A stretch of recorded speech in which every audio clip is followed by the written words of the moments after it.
The Income Tax Act 2022, as amended, imposed an annual 12% property tax rate on rentals.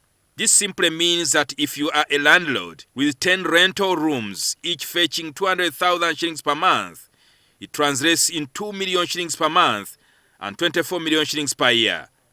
When 12% property tax is levied on the annual gross income, the rental tax totals to 2 million shillings 880,000. This tax, according to the Minister of Lands Judith Nabakooba, has proved problematic. Nabakooba says her ministry is in consultations with the Uganda Revenue Authority to revise the rates to make them affordable. We are in discussions with the Ministry of Finance, but also URA and KCCA.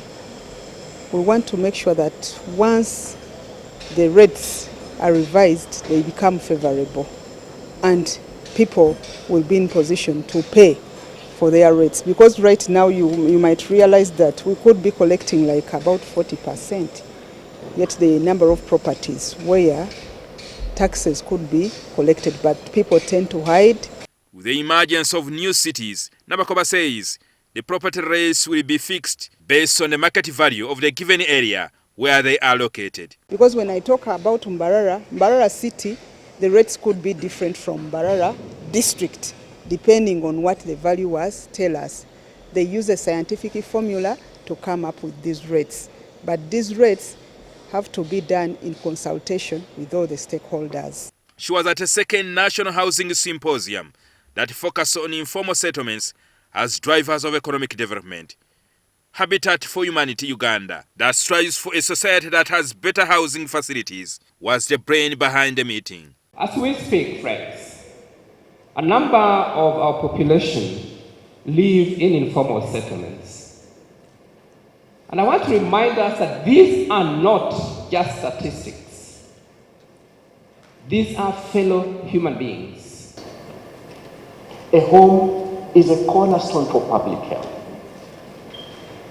A home is a catalyst for economic recovery and growth in this country. A recent survey by Uganda Bureau of Statistics shows that Uganda has a housing deficit of 2.4 million housing units, with over 900,000 housing units substandard and unfit for habitation. Nabakooba is concerned that hundreds of houses are being built in wetlands contrary to the National Building Board standards. Houses and buildings are being built in unsuitable areas like flood zones, wetlands, steep hills, and close triplean buffer zones. Buildings have been found not to be in compliance. In an effort to resolve the land crisis in Uganda, the government intends to set up a modern land data bank. All the land information captured into the system, but not only capturing the information, but also the status of those pieces of land and where they are located. Because such a land bank enables us to know or define the land uses in the respective areas. Jingo Francis, NTV.